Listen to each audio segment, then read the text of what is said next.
Hello नमस्कार साथियों। आज की वीडियो में हम बात करेंगे कि 8th पे कमीशन के बाद केवीएस एनवीएस में जो पीजीटी की जो सैलरी है वो 1,40,000 के पार हो जाएगी, जो अभी दिसंबर 2025 में करीब 1,05,000 रुपये के करीब बनती है। तो ये 8th पे कमीशन के बाद 30 से 35,000 रुपये आपकी सैलरी बढ़ने वाली है। तो जो भी साथी केवीएस एनवीएस में पीजीटी की जो तैयारी कर रहे हैं या फिर पहले से लगे हुए हैं, तो उन सभी के लिए ये वीडियो बहुत ही इम्पोर्टेंट है। तो 8th पे कमीशन में जो सैलरी का कैलकुलेशन कैसे करना है, उन सभी मुद्दों को लेकर आज की वीडियो में बात करेंगे। अब कुछ साथी जो पहले से लगे हुए हैं, उनकी जो सैलरी अभी 95 या 96,000 रुपये है और इन एंड सैलरी है वो उनको 86 से 87,000 रुपये बनती है। तो हम ये 1,05,000 रुपये क्यों बोल रहे हैं, तो इन सभी की कैलकुलेशन आज की वीडियो में हमने की है भाई। आइए भाई हम शुरुआत करते हैं। सबसे पहले हम सैलरी 7th पे कमीशन के हिसाब से निकालेंगे और फिर 8th पे कमीशन के हिसाब से। तो वीडियो में आप लास्ट तक ज़रूर बने रहें और वीडियो अच्छी लगे तो वीडियो को लाइक और चैनल को सब्सक्राइब ज़रूर करें भाई। आइए भाई देखिए भाई, हमारी जो पीजीटी की जो जॉब है वो लेवल 8 की जॉब है और जिसकी जो बेसिक सैलरी बनती है वो है भाई 47,600 रुपये भाई। जिसके ऊपर अभी हम डीए की अगर बात करें 58% के करीब हमारा डीए है, तो वो आपका बनता है बेसिक का 58% अगर हम कैलकुलेट करते हैं तो वो बनता है भाई 27,608 रुपये। इसके बाद में हम टीए की बात करें तो टीए हमारा 3,600 रुपये मिलता है भाई पीजीटी में, यानी कि एनवीएस और केवीएस में जो टीए है वो 3,600 रुपये मिलता है भाई। फिर टीए के ऊपर डीए भी मिलता है भाई। तो डीए ऑन टीए यानी कि अगर 3,600 का मैं 58% निकालूं तो 1,908 रुपये बनता है भाई।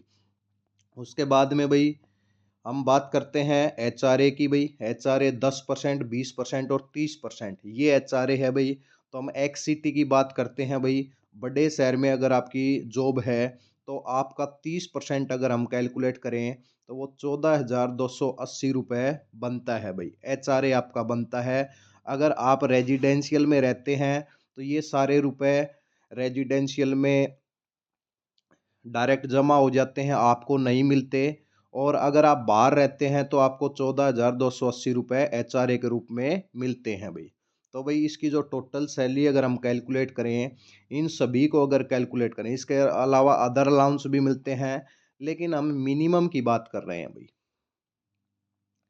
मिनिमम सैलरी की बात कर रहे हैं तो ये करीब आपका बनता है भाई 94,996, यानी कि अप्रोक्स 95,000 रुपये आपके बनते हैं। ये आपके टोटल बनते हैं, इसमें डिडक्शन हो जाता है भाई 8,000 रुपये का। तो 8 से 9,000 रुपये का, तो आपकी इन एंड सैलरी है वो 86 से 87,000 रुपये आपको मिलती है। तो जो साथी लगे हुए हैं तो उनकी अभी करंट में यही सैलरी होगी भाई। आप कमेंट सेक्शन में बता सकते हैं अभी आपकी सैलरी कितनी है भाई, और हमें लगता है कि इसी के करीब होगी जो नए कैंडिडेट लगे हुए हैं भाई। ठीक है भाई, पुराने कैंडिडेट की तो और ज़्यादा है भाई। ठीक है भाई। देखिए भाई, अब हम बात करते हैं कि उसी मुद्दे पे आते हैं कि सैलरी तो 95,000 है, लेकिन हमने बोलिया 1,05,000 रुपये भाई। तो 1,05,000 कैसे हुई भाई, तो उसको लेकर बात करते हैं। देखिए भाई, आपका जो एनपीएस है वो 10% आपका बेसिक प्लस डीए का डिडक्ट होता है भाई। आपका जो पैसा है वो एनपीएस में जमा होता है 10% भाई, आपकी बेसिक प्लस डीए का भी। इसके साथ में 14% गवर्नमेंट आपके एनपीएस में पैसा डालती है भाई, 14% डालती है। तो आपका बेसिक प्लस डीए यानी कि जो 75,000 रुपये के करीब बनता है, 72,000 रुपये के करीब बनता है, उसका 14% अगर मैं निकालता हूँ तो 10,500 रुपये गवर्नमेंट आपके हर महीने आपके अकाउंट में जमा करती है, यानी कि आपको वो रिटायरमेंट के टाइम पे मिलेंगे भाई। ठीक है भाई। तो ये 10,000 आपकी सेविंग है भाई। तो 95,000 आपको मिलते हैं, 10,500 ये हो गए भाई। तो आपके टोटल हो गए भाई 1,05,000 रुपये। आप पीजीटी के पद पे हैं तो आपको 1,05,000 रुपये टोटल मिलते हैं, जिस पे आपके इन एंड भी आ गई, सेविंग भी आ गई। तो कंप्लीट जो पैसा है वो आपका 1,05,000 रुपये बनता है भाई। ठीक है भाई, क्लियर है अभी सबको? और अगर आपने अभी तक चैनल को सब्सक्राइब नहीं किया है तो भाई चैनल को भी सब्सक्राइब करें और वीडियो को भी लाइक करें। अब आते हैं भाई हम एट्थ पे कमीशन के ऊपर भाई। एट्थ पे कमीशन में आपका जो बेसिक क्या रहेगा भाई, सबसे बड़ा मुद्दा यही है भाई। देखिए अभी आपका बेसिक है 47,600, और जो आपका फिटमेंट फैक्टर लगने वाला है अब की बार एट्थ पे कमीशन में, वो कम से कम 2 का फिटमेंट फैक्टर आपका ज़रूर लगेगा। यानी कि आपकी जो बेसिक सैलरी है वो डबल होने वाली है भाई। पिछली बार ये 2.58 का लगा था भाई, अब की बार हम कम से कम अगर मान के चलें 2 का लगे तो आपकी जो सैलरी है वो 95,200 बेसिक होने वाला है भाई आपका। अब जैसे ही आपका फिटमेंट फैक्टर लगता है तो डीए जीरो हो जाता है भाई। तो डीए आपका अब 3% के हिसाब से हर 6 महीने के अंदर बढ़ेगा। अभी 2026 से आपका जीरो हो जाएगा भाई। टीए जो है वो 3600 रुपये। फिर से अगर मैं इसका एचआरए निकालूं तो 28,560 रुपये 30% के हिसाब से। तो जो टोटल सैलरी है आपकी वो 1,27,360 रुपये बनती है भाई। यानी कि 1,27,000 रुपये आपके यहाँ पे बनते हैं भाई। अब इन एंड सैलरी की बात करें तो आपके भाई 10 से 11,000 रुपये डिडक्ट हो जाते हैं, एनपीएस में जमा हो जाते हैं। तो आपकी इन एंड जो सैलरी है वो आपकी 1,16,000 आपको मिलेगी भाई।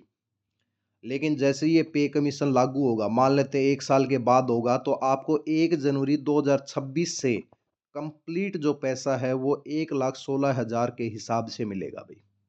क्लियर है भाई? अब हम एनपीएस की बात करें भाई, अब हमने 1,40,000 क्यों बोल लिया भाई? अब 1,14% आपको बेसिक प्लस डीए का मिलेगा, तो 13,000 रुपये ये आपको मिलेंगे भाई। 1,27,000 ये हैं भाई। तो आपका अगर टोटल मैं काउंट करूं तो ये 1,40,000 रुपये के करीब बनता है। यानी कि गवर्नमेंट आपको एक महीने का 1,40,000 के करीब आपको पैसा देगी भाई। अगर आप पीजीटी के पद पे हैं, उसमें डिडक्ट हो जाता है। इन एंड सैलरी 1,16,000 मिलेगी, और इसके अलावा जो 24,000 रुपये है वो आपके एनपीएस या फिर आपके खाते के अंदर जमा होता है, जो आपको रिटायरमेंट के टाइम पे मिलता है भाई। तो उम्मीद है भाई कि ये वीडियो देखने के बाद आपको दूसरी वीडियो देखने की ज़रूरत नहीं होगी भाई। आप कंप्लीट समझ गए होंगे। और अगर वीडियो अच्छी लगे तो वीडियो को लाइक और चैनल को सब्सक्राइब ज़रूर करें, ताकि और भी वीडियो आपकी सैलरी से रिलेटेड हम बनाएंगे। वो कंप्लीट इन्फॉर्मेशन आप तक तभी पहुंचेगी जब आप चैनल को सब्सक्राइब करेंगे भाई। चलिए भाई, धन्यवाद।